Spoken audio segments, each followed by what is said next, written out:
কিন্তু রে ভাই বাড়ি থাকবে, আপনি থাকবেন না, আমিও থাকবো না। এই বাড়ি থেকে আপনাকে আমাকে বিদায় করে দিবে। এই বাড়িতে থাকার ক্ষমতা আপনারও নাই, আমারও নাই। কিন্তু আল্লাহ তাআলা আমাদের জন্য একটা একটা করে বাড়ি বানাইছেন, একটা একটা বালাখানা বানাইছেন। জান্নাতের মধ্যে এমন সুন্দর বালাখানা, মা লা আইনুন রাআত ওয়ালা উযুনুন সামিআত ওয়ালা খাতারা আলা কলবি বাশার। আল্লাহর নবী বলেন, উম্মত দুনিয়ার বাড়ির জন্য পাগল হইও না। আমার আল্লাহ আমাদের জন্য এমন সুন্দর জান্নাতে বাড়ি বানাইছেন, ওই বাড়ির কল্পনা পৃথিবীর কেউ করতে পারবে না, ওই বাড়ির বর্ণনাও কেউ দিতে পারবে না। ওই বাড়িটা যে কত সুন্দর কেউ চিন্তাও করতে পারবে না।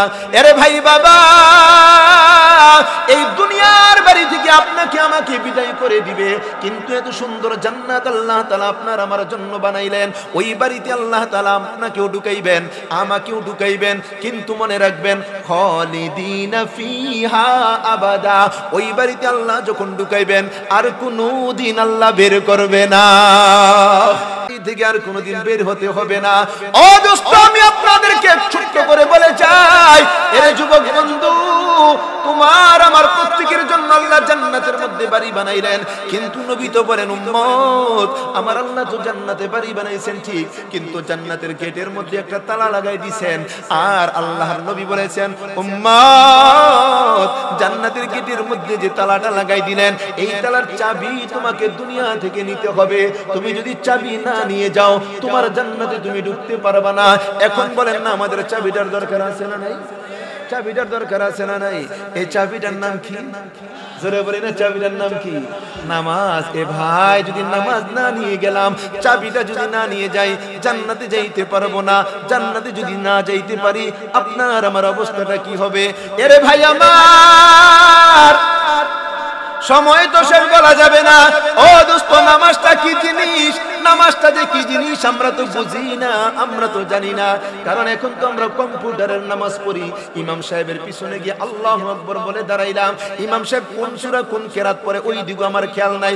ইমাম সাহেব রুকুতে যায়, আমি রুকুতে যাই। ইমাম সাহেব সিজদাতে যায়, আমি সিজদাতে যাই। কি করতে হবে, কি পড়তে হবে, এটাও জানা নাই। বলেন ঠিক কি ঠিক না? এই জন্য তো নামাজে মজা পাই না। অথচ নামাজটা যে কি মজা, নামাজটা যে কি মজা। আপনি আমি যখন সিজদা দিতে যাই, সিজদাটা যে কি জিনিস, কিরাত যে কি জিনিস, রুকু কি জিনিস, সিজদা কি জিনিস, তাশাহুদ কি জিনিস, ও ভাই সবগুলো যদি বলতে পারতাম, আমরা যদি বুঝতে পারতাম, সিজদা দিলাম, কি সিজদা দিই, সিজদাটা কি জিনিস। गुफ्ते मूसा बाखुदा दर को है तूर, गुफ्ते अहमद बाखुदा दर अर्शे नूर, गुफ्ते मूसा रब्बी अरनी ऐ खुदा, गुफ्ते खुदा लंग तरानी ऐ मूसा। ए दोस्तों, मूसा नबी तूर पहाड़े गेलेन, আল্লাহ তাআলার সাথে কথা বলবেন। मूसा নবী তুর পাহাড়ে আল্লাহর সাথে কথা বলেছেন। আমাদের নবী আল্লাহর সাথে কথা বলেছেন আরশে আজিমে। বলেন আলহামদুলিল্লাহ। मूसा नबी যখন তুর পাহাড়ে আল্লাহর সাথে কথা বলেন, হঠাৎ করে मूसा নবী আল্লাহ তাআলাকে একটা প্রশ্ন করলেন, ও মালিক, আমি मूसा তুর পাহাড়ে আসলাম, আপনার সাথে আমি কথা বলি, আপনার আর কোন বান্দা কি আপনার সাথে কথা বলবে? আল্লাহ তাআলা বলেন, ও मूसा রে, আমি আল্লাহর আরো কিছু বান্দা এমন আছে, তারা আমি আল্লাহর সাথে কথা বলবে। मूसा নবী বলেন, আল্লাহ, তারা আবার কারা? আল্লাহ বলেন, তারা হলেন আখিরি জমানার উম্মত, যিনি আখিরি জমানার পয়গম্বরের উম্মত। এরা দুনিয়াতে আগমন করবে, আমি আল্লাহর সাথে কথা বলবে। मूसा নবী বললেন, ও মালিক, আখিরি জমানার পয়গম্বরের উম্মত আপনার সাথে কথা বলবে, এরা কি তুর পাহাড়ে আসবে নাকি? আল্লাহ বলে, না না, এরা তুর পাহাড়ে আসতে হবে না, এরা মসজিদে যাবে, আমার সাথে কথা বলবে, বাসায় থাকবে, আমার সাথে কথা বলবে, মাঠে থাকবে, আমার সাথে কথা বলবে। আল্লাহ, আমি আর আপনি যেমন কাছাকাছি, এমন কাছাকাছি দাঁড়িয়ে দাঁড়িয়ে কথা বলবে। আল্লাহ বলেন, मूसा তুমি কোথায় আর আমি কোথায়? मूसा নবী বলেন, আল্লাহ, আপনি তো পাহাড়ের উপরে, আমি তো পাহাড়ের নিচে, আপনার সাথে আমার সাথে কথা হয়। আল্লাহ বলেন, আরে मूसा না, তুমি পাহাড়ের উপরে, তুমি পাহাড়ের নিচে, আমি পাহাড়ের উপরে, না না, বরং তোমার আমার মাঝে ৭০,০০০ পর্দা রয়েছে, আর একটা পর্দা থেকে আরেকটা পর্দার দূরত্ব ১,০০০ বছরের রাস্তা। ও মুসা, এমন ৭০,০০০ পর্দার এক পাশে তুমি আর এক পাশে আমি, তোমার আমার মাঝে কথা হয়। কিন্তু রে মুসা, আখিরি জামানার পয়গম্বরের উম্মত, এরা দুনিয়ার মধ্যে আসবে, আমি আল্লাহর সাথে কথা বলবে, এদের মাঝে আমার মাঝে কোনো পর্দা থাকবে না। কারণ আস-সাজিদু ইয়াসজুদু আলা কদামির রহমান, আল্লাহর নবীর তো ঘোষণা, উম্মত আমরা যখন সিজদা দিতে যাই আমরা তো মনে করি টাইলসের মধ্যে সিজদা দেই, যায় নামাজে সিজদা দেই, মাটি কিংবা পাটির মধ্যে সিজদা দেই, না রে না। আমরা যখন সিজদা দিতে যাই আমাদের এই কপাল আমরা যখন মাটির মধ্যে লাগাই, মাটিতে লাগানোর আগে আগে আমার আল্লাহর কুদরতি পাগুলি কপালের নিচে বিছিয়ে দেয়। আমার ভাইরা, আপনি আমি যখন সিজদা দিলাম, সিজদা যখন দিয়া দেই, আল্লাহর ঘোষণা ওয়াসজুদু ওয়াকতারিব, ও বান্দা তুমি সিজদা দিলা, আমি আল্লাহর কাছে চলে আসলা। সিজদা দেওয়ার পর আমার আল্লাহ ডেকে ডেকে বলেন, ইয়া মালাইকা ইরফা হিজাব বাইনি ওয়া বাইনা আবদি, ফেরেশতারা যাও গো, আমার মাঝে আমার বান্দার মাঝে যত পর্দা সব পর্দা উঠাইয়া দাও, আমার বান্দা আমি আল্লাহর সাথে মনের মতো কথা বলবে। দোস্ত, যতক্ষণ সিজদার মধ্যে থাকি আল্লাহর সাথে কথা বলি, বিনা পর্দায় কথা। নামাজের শুরু থেকে শেষ পুরো সময় আল্লাহর সাথে কথা বলি, পুরো সময়টা আল্লাহর সাথে কথা। হাজী আমদাদুল্লাহ মুহাজির মক্কি, ওনাকে একজন প্রশ্ন করেছেন, হুজুর আমার আল্লাহ যদি আপনাকে জান্নাত দেয় চাইবেনটা কি? তিনি বলছেন, আরে আল্লাহ যদি আমাকে জান্নাত দেয় আমি বলবো, আল্লাহ জান্নাতের মধ্যে একটা জায়নামাজ পরিমাণ জায়গা দাও, আমি এখানে তোমার কুদরতি পায়ের মধ্যে সিজদা দিই।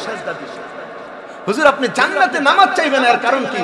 আরে ভাই, এই পৃথিবীর মধ্যে নামাজের মতো মজা, নামাজের মতো শান্তি আমি আর কোনো কিছুর মধ্যে পাই না, এই জন্য জান্নাতে গিয়ে আমি নামাজ চাই। আর আজকে আমরা নামাজ পড়তেই ভালো লাগে, এর কারণ হলো নামাজটা শিখি না রে দোস্ত, নামাজটা শিখলাম, আহ আফসোস নামাজটা শিখলাম না। দোস্ত পায়ের মধ্যে হাত দিয়ে যায়, হাত দিয়ে বলে যায় নামাজটা শিখেন, তেলাওয়াতটা শিখেন। হ্যাঁ, আরেকটা কথা বলে যাই, আপনি শিখলেন না, আপনি তেলাওয়াত পারলেন না, চেষ্টা করে যান, চেষ্টা করে যান। আর এমনটা যেন না হয়, আপনার আমার সন্তান যেন এমন না হয় যে এরাও কোরআন তেলাওয়াত পারে না, এরাও নামাজ পারে না, এমনটা যেন না হয়। আপনার আমার সন্তানকে আমরা প্রথমে কোরআন শিখাইবো, নামাজ শিখাইবো বলে ইনশাআল্লাহ। যদি না শিখান, আমরা যদি না শিখাই, আপনার আমার সন্তানের কারণে সর্বপ্রথম এই সন্তানগুলি আমাদের নামে আল্লাহর কাছে মামলা করবে, আল্লাহর কাছে মামলা করবে, বাঁচার উপায় থাকবে, বাঁচার উপায় থাকবে না।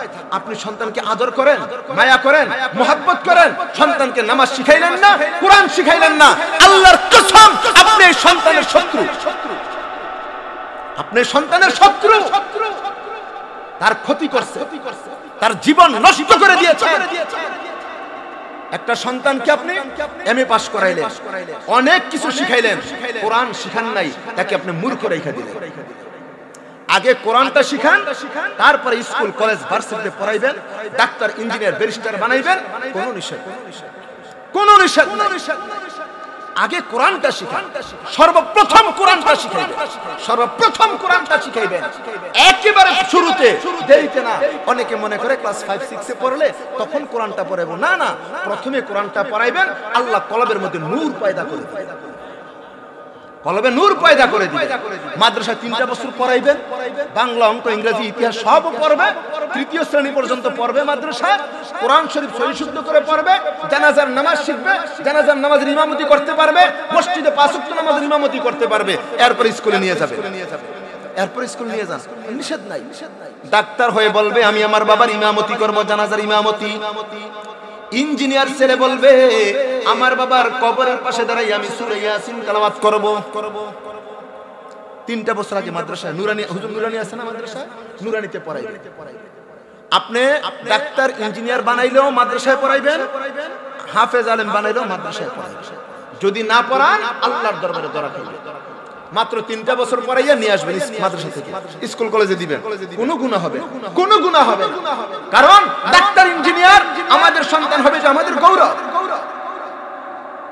দোস্ত, আপনার মা আপনার বাবা কবরে চিৎকার করতেছে, আমার কলিজার টুকরা সন্তান আমার জন্য একটু কবরের পাশে এসে দোয়াটাও করে না, সূরা ইয়াসিনটা পড়ে না, সূরা ইখলাসটা পড়ে না।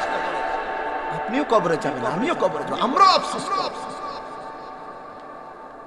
এ ভাই সরু সরা কয়া বিসিডি আপনারাও পড়ান, আমরাও পড়াই না?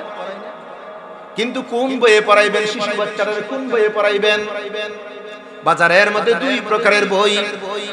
এক মা পড়ায় শুরুতে ওয়াজগর, শরিয়াতে আনারস, রশিতে ঈদ, দীর্ঘিতে ইদুর পড়ায়, কি পড়ায় না? না এই বই। আরেক মা আরেক ভাষার মধ্যে পড়ায় শুরুতে ওযু, শরিয়াতে আযান, রশিদে ইসলাম, দীর্ঘিতে ঈমান। যেই মা পড়াইতেছে শুরুতে ওয়াজগর, সন্তানটা বলে ওগো মা, অজগর মানে কি? মা বলে অজগর মানে বিষাক্ত সাপ, এই সাপে কামড় দিলে মানুষ মারা যায়, অজগর হিন্দুদের দেবতা। সন্তানটা কি শিখলো, কি জানলো? আরেক মা পড়ায় শুরুতে ওযু। এইবার সন্তান বলে মা, ওযু মানে কি? মা বলে ও সন্তান, ওযু মানে হলো মুখ ধোয়া, হাত ধোয়া, মাথা মাসা করা, পা ধোয়া।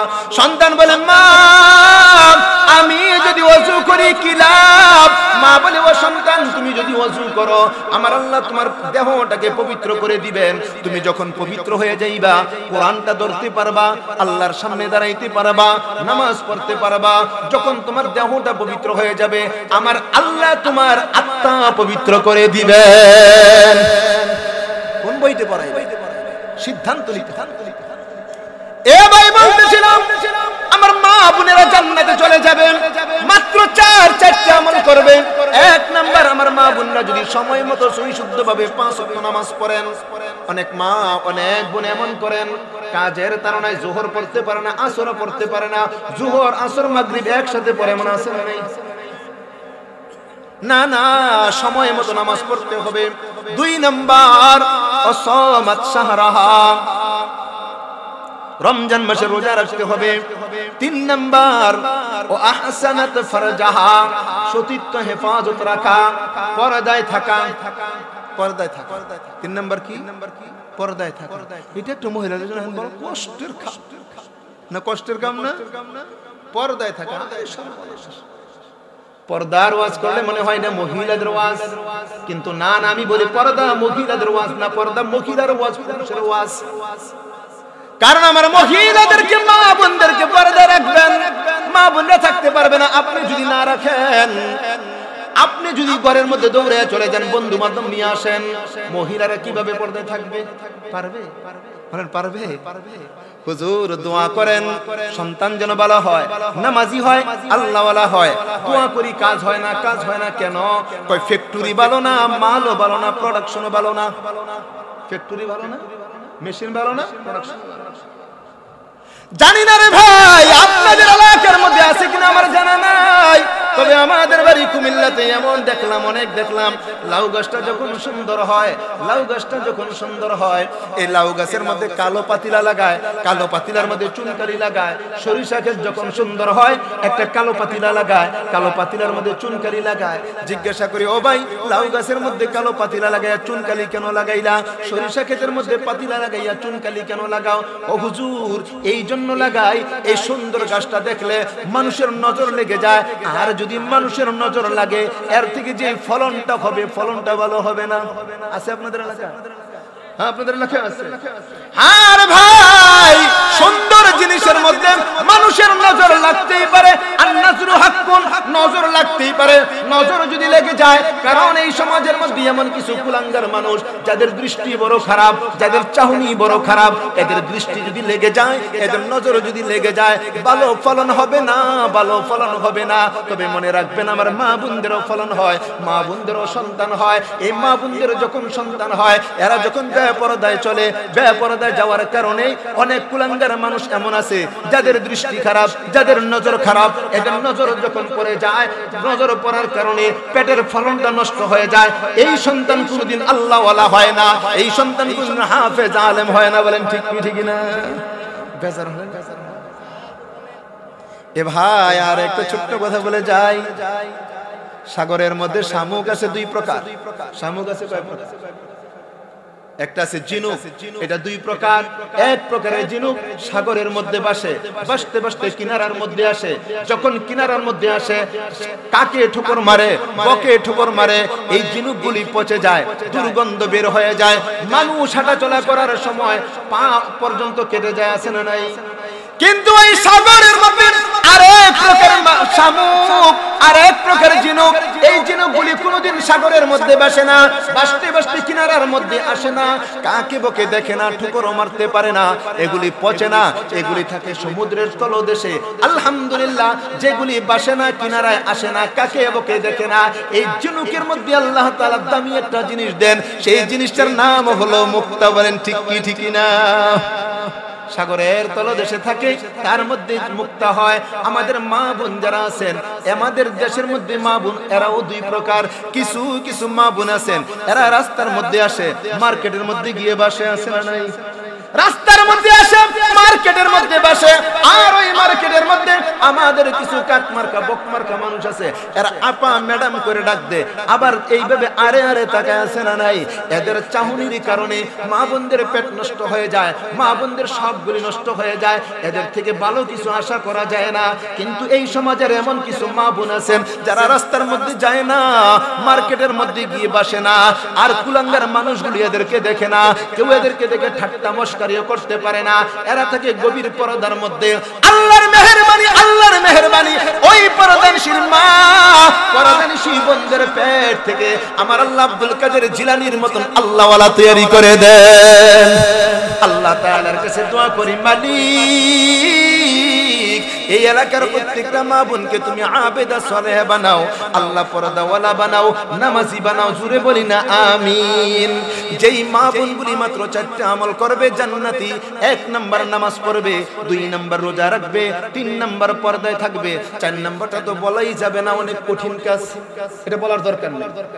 হ্যাঁ, ওইটা বলে রাগ করে বা বলবো ও আতাআত বালাহা, স্বামীর আনুগত্য করা, স্বামীর কথা মানা, এটা আছে দুনিয়ায়।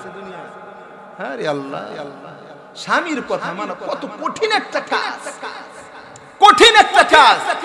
কিন্তু আমার মা বোনদেরকে বলে যাই, আমার আলোচনা শেষ লম্বা করতে পারবো না। ও মা, ও বোন, আল্লাহর নবীর ঘোষণা, আল্লাহর নবীর ঘোষণা, আল্লাহকে সিজদা করা ছাড়া যদি অন্য কাউকে সিজদা করার বৈধ হইতো, প্রত্যেকটা মহিলাকে বলতো তোমার স্বামীকে সিজদা করো। স্বামী যে কি জিনিস, স্বামী খুশি আল্লাহ খুশি, স্বামী বেজার আল্লাহ বেজার। আমি অনেক জায়গায় বলি, আমার মা বোনরা এত কষ্ট করে, এত কষ্ট করে, এই কনকনে শীতের মধ্যে ঠান্ডা পানি দিয়ে রান্না করে, ঘর পরিষ্কার করে, কত কাজ যে করে। আলহামদুলিল্লাহ, মা বোনদের জন্য অনেক দোয়া, মা বোনরা সব কাজ করতে পারে। কিন্তু স্বামী যখন বাহির থেকে ঘরে আসবে, একটা হাসি দিয়ে কথা বলবে, একটু পানি সামনে দিবে, এই জিনিসটা, ছোট্ট জিনিসটা পারে। আর এইটা না পারার কারণেই ঘরের মধ্যে অশান্তি। রান্না না করলে অশান্তি হইতো না, অনেক যে কাজ করলো, কাজ যদি অর্ধেকও করতো অশান্তি হইতো না, খালি সুন্দর করে একটা হাসি দিয়ে কথা কইবে, এইটাই পারে। শুধু মা বোনদের দোষ না, আমরা অনেকে আছি, আমরা। অথচ স্বামী আর স্ত্রী এমন মধুর সম্পর্ক থাকা চাই, স্বামী আর স্ত্রীর প্রেম, স্বামী আর স্ত্রীর ভালোবাসা, এটা ইবাদত বলি আলহামদুলিল্লাহ। স্বামী আর স্ত্রী একজন আরেকজনের দিকে তাকাইবে, একটা মুস্কি হাসি দিবে, আল্লাহ একটা মুস্কি হাসি দেন, গুনাহ মাফ করে দেন। স্বামী আর স্ত্রীর মহব্বত এমন, নবী বলে উম্মত, বিবির মুখে তুমি যদি একটা লুকমা দাও, আমার আল্লাহ তোমার আমল নামে একটা সাদকা করার সওয়াব দিবেন। কারণ স্বামী আর স্ত্রীর প্রেম এটা ইবাদত। যদি পারো গো বিবির মুখের মধ্যে একটা লুকমা দিবা, আল্লাহ সাদকা করার সওয়াব দিবেন। আর যদি ঘরের মধ্যে মা, ঘরের মধ্যে বাবা থাকে, মা বাবার মুখের মধ্যে যদি লুকমা দাও, আল্লাহ সাদকা করার সওয়াব দিবে না। তাহলে আল্লাহ কি দিবেন? মা বাবার মুখের মধ্যে তুমি যদি লুকমা দিতে পারো, আমার আল্লাহ তোমাকে জান্নাতের মেহমান বানিয়ে দিবেন। মা বাবার সেবা, যাই হোক রে ভাই, আমার আলোচনা শেষ। মা বোনরা কয়টা আমল করতে হবে বলেন? কয়টা? জোরে কয়টা? 1 নম্বর নামাজ, 2 নম্বর রোজা, 3 নম্বর পর্দা, 4 নম্বর স্বামীর কথা মানা। আপনারা একটা কাজ করবেন, আজকে একটা ওয়াজ শুনছেন না, যে মহিলারা যদি স্বামীর কথা না মানে এরা কিন্তু জাহান্নামী। সব আলোচনা করতে পারবো না, এটা মনে রেখেন। স্বামীর কথা না মানলে, স্বামীর অবাধ্য হলে এটা জাহান্নামী মহিলা। তো আজকে গিয়াই লাঠি লয়ে যাই, হুজুর থেকে শুনছি, আমার কথা যদি না মানস জাহান্নামী হবি, মানতেই পিটা শুরু করে। পারবেন? এই কামনা পিটানো যাইব না। স্ত্রীকে মারে যারা কাপুরুষ, স্ত্রীকে মারবেন কেন? স্ত্রীকে মারবেন, সব দোষ বৌমার দোষ। আমি মাঝে মধ্যে বলি, হায় রে আফসোস, যত দোষ বউয়ের দোষ, আর নিজেদের কোনো দোষ নাই, সব একদম ভালো। দেখেন, একটু চিন্তা করেন, আপনি যদি আপনার বৌমার দোষ ধরেন, আপনার মেয়েটা কিন্তু আরেক জায়গায় গেছে, আরেক জায়গায় গেছে। আপনার ঘরে যে বৌমা আসছে, অনেক এলাকার মধ্যে অনেক জায়গায় রাগ করবেন হয়তো অনেকেই, শ্বশুর শাশুড়ির কারণে বউ খারাপ, শ্বশুর শাশুড়ির কারণে বউ খারাপ হয়, পোলাও খারাপ হয়, ছেলে এবার বউলে অন্য জায়গায় চলে যায়। দুষ্কার ছেলের, দুষ্কার বউ, নিজেরা ভালো। কেন? আপনি তো, আপনার মেয়েটা তার বয়স 16 বছর, আপনার বৌমার বয়স 16 বছর। আপনার মেয়ে ঘুম থেকে উঠে সকাল 8টায়, আর আপনার ছেলের বউ ঘুম থেকে উঠতে হয় ফজরের আজানের আগে। এর কারণ কি? এটা কি চিন্তা করছেন? কেন আপনি মেয়ের মতো দেখেন? কয়জনে পারেন যে মেয়ের মতো দেখি? আমরা তো এটা পারি না। মেয়েটার বয়স 16 থেকে 17, 18। দায়িত্ব কতগুলি? স্বামীর মন জোগায় চলো, শ্বশুরের মন জোগাও, শাশুড়ির মন জোগাও, ননদ ননাসের মন জোগাও, দেবর বাসুরের মন জোগাও, আত্মীয় স্বজনের মন জোগাও। একজনের সাথে একটু উল্টা পাল্টা হলে পুরা ঘরের মধ্যে আগুন লেগে গেছে। এমন কিছু আছে না? আপনার মেয়েটা তো অন্য করে গেছে, নিজের মেয়ের মতো দেখতে হবে, নিজের মেয়ের মতো দেখতে হবে। শুধু এদের দোষ দিলে হবে না। দোস্ত, যারা ঘরের স্বামী হয়েছেন, আমি আপনাদেরকে ছোট্ট করে বলে যাই, লম্বার সময় করব না, কারণ আমার সময় নির্ধারিত, সময় শেষ।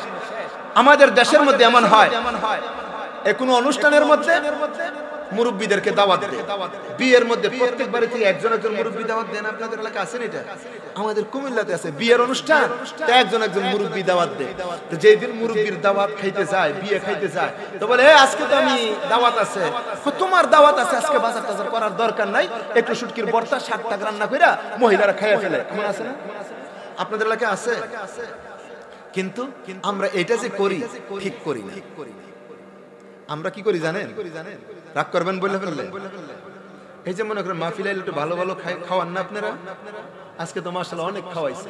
এখন আমি তো ভালো খাইলাম, আমার বউ কি ভালো খাইতেছে? যাওয়ার সময় একটা কিছু খাবার নেওয়ার চেষ্টা করি, প্রতিদিন না পারলেও অধিকাংশ দিন নিয়ে যাই, যে আমি ভালো খেলাম, তুমিও খাও। কারণ আল্লাহ তাআলা বলেন, তুমি দামি পোশাক পরবে, তোমার স্ত্রীও পরবে, তুমি ভালো খাইবে, তোমার স্ত্রীও খাইবে। তা আমরা তো দাওয়াত খাইতে গেলাম, ঘরের মধ্যে শুকর।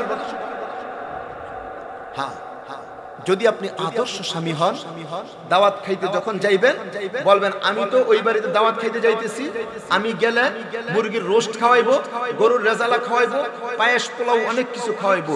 তুমি তো এতগুলি খাইতে পারবা না, আর আয়োজন করাও সম্ভব না। ঘরের মধ্যে একটা মুরগ আছে না? হ্যাঁ আছে। মুরগটা জবাই করে তুমি একা একা খাইবে। বলতে পারবো? কেউ না। আরে ভাই, আপনারা বলেন না, বললে তো মহিলারা জীবনে মুরগটা জবাই করতো না। করবো? প্রধানমন্ত্রী সাহেব বলেন, সভাপতি সাহেব করবো? আপনি শুধু বলবেন মুরগটা তুমি জবাই করে খাইবে, আমি দাওয়াত খাই, একদম অর্ডার দিয়ে যাইবেন। জীবন তো আমাদের এলাকার মা বোনরা আসলে অনেক ভালো মানুষ। আমার মা বোনরা অনেক ভালো মানুষ। আপনি বলবেন জবাই করতে, জবাই করবো, কিন্তু বলতো আমরা পারি। এরপরে দিন আপনি সেটা ধমকি দিবেন, আমি দাওয়াত খেলাম, তুমি মুরগটা জবাই করে খাও নাই কেন? আজকে জবাই করো, আজকে খাইবে। যদি জবাই করে মুরগটা, জবাই করার পরে দেখবেন রান দুইটা একদম আপনার সামনে এনে দিবেন। রান যদি দুইটা আপনার সামনে দেয়, আপনি আরেকটা ধমক দিবেন। এই ধমকে জীবনে রাগ করতে ধমক দিবেন, আমি কালকে খাই আইছি দাওয়াতে গিয়া মুরগির রান, এই মুরগির রানগুলো তুমি খাইবে। তখন আমার মা, আমার বোনরা কি বলবে? আপনি যে ওই বাড়িতে দাওয়াত খাইছেন দেখে আমি দেখছি, আপনি আমার সামনে খান, আমি দেখি। বলবে না? বলেন, বলে না? বলেন। তাহলে এদেরকে আমরা আদর করি না কেন? তুমি যে ওই বাড়িতে খাইছো, আমি দেখি না, আমার সামনে খাও। আদরটা করেন না। আদরটা আপনি করবেন, আল্লাহর পক্ষ থেকে রহমত নাজিল হইতে থাকবে, ঘরটা শান্তির ঘর হয়ে যাবে। শুধু এদের দোষ দিলে হবে। ওই এক বাড়িতে বিয়ে আসছে, বিয়ে আসার পরে মুরগ জবাই করছে, দুই বিয়ে একসাথে খাইতে বসছে, খাইতে বসার পরে দুইজনের প্লেটে দুইটা রান দিছে। একটা মুরগের মধ্যে রান কয়টা হয়? দুইটাই তো, দুইজনের প্লেটে দুইটা রান দিছে। এখন বিয়ে রানটা খাওয়া শেষ, আর এই ঘরে বাড়িওয়ালা যে সে খায়, অর্ধেক খায় আর খায় না। আপনি খান না কে? বিয়ে হিসাবে একটু আগে তো আমি খাইছি, আমার পেটটা একেবারে ভরা, একটু খাওয়া দাওয়া কইরা এই রান অর্ধেকটা খাই আর অর্ধেকটা আস্তে করে ভিতর রুমে নিয়ে গেছে। আপনাদের ওই ভিতর রুমটা কি কয়? ভিতর রুমটা কি কিছু বলেন নাম আছে কি? আন্দর বাড়ি, এই তো এটা আমি জানি না, একটু শিখলাম। আন্দর বাড়িতে নিয়ে গেছে, বিবির নিয়ে বলতেছে তুমি এত কষ্ট করে রান্না বান্না করলা, হ্যাঁ এই মুরগির রান্না আমি খামু, আমি অর্ধেক খেলাম, তুমি অর্ধেকটা খাও। আহা, ঘরটা শান্তির ঘর হয়ে যাবে, জান্নাতের ঘর হয়ে যাবে। এই মহব্বত আমরা করতে পারি না, করার দরকার আছে না? বলে একটু মিষ্টি দিল, যা মিষ্টি যা ফল ফ্রুট আপনারা দুইজনে দিল, আপনি সব খাই শেষ করে লাইলেন মেহমানরে নিয়ে। কেন দুইটা একটু একটা মিষ্টি আস্তে করে আন্দর রুমে নিয়ে যান না? বউরে কন্যা আমি তো খাইছি, আরে তোমার মুখে একটু খাও, একটু খাও, একটু মুখটা দিয়ে আসেন না, শান্তি চলে আসবে। তো পারি না, তো পারি না। এক মহিলা ছিল, একটু গরম মহিলা, দুইজনে দুইটা রান দিছে, জানে একটা মুরগি কিনে আনছে। দুই রান দেওয়ার পরে বলতেছে ওই আর রান আসেনি।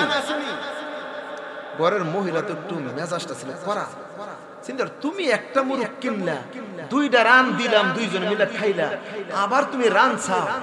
আছে নিয়ে যাও। ভিতরে যখন আন্দর ঘরে গেছে, আন্দর রুমে গেছে, আমার রানটা লইয়া যাও, আমার রান্না কাটতে আন্দাজ না খাইলা তুমি আরো চাও। আমার কথা একটু ভাবলা না? মা বোনদেরকে আদর করতে হবে, আদর করবেন, সোহাগ করবেন, মায়া করবেন। আল্লাহ তাআলা ঘরের মধ্যে রহমত নাজিল করবেন, বরকত নাজিল করবেন। দোস্ত, আমার ভাই, যুবক ভাই, তোমাদের পায়ের মধ্যে হাত দিয়ে বলে যাই, আমার বোন তোমাদের পায়ের মধ্যে হাত দিয়ে বলে যাই, একটা গজবের কারণে ঘরে ঘরে অশান্তি। স্বামী স্ত্রীকে বিশ্বাস করে না, স্ত্রী স্বামীকে বিশ্বাস করে না, এই মোবাইলটার কারণে, এই মোবাইলটার কারণে। বন্ধু তোমরাও পরকিয়া কইরো না, আমার বোন তোমরাও পরকিয়া কইরো না। কয় ছেলেরা পরকিয়া করে, আরে ছেলেরা পরকিয়া করে কার সাথে? মহিলাদের সাথেই তো করে, মেয়েদের সাথে করে না। মেয়ে ছাড়া কার সাথে করে? ছেলের যত ছেলেরা করে তত মেয়েরাও করে, সমান দোষ, কম বেশি নেই। এজন্য যদি পরকিয়া করো, বড় জীবনে শান্তি আসবে। অশান্তি অশান্তি অশান্তি। আল্লাহর কাছে দোয়া করি, আল্লাহ এলাকার প্রত্যেকটা ঘরে ঘরে তুমি শান্তি দিয়া দাও। আল্লাহ পরকীয় মুক্ত এলাকা করে দাও। আমার মা বোনদেরকে নামাজি বানায়া দাও, রোজাদার বানায়া দাও, পর্দানিশী বানাও, কোরআন পড়নেওয়ালা বানাও, আল্লাহওয়ালা আবেদা সালেহা বানাও, ঘরে ঘরে শান্তি দাও বলি আমিন। ওয়া আখিরু দাওয়ানা আনিল হামদুলিল্লাহি রাব্বিল আলামিন।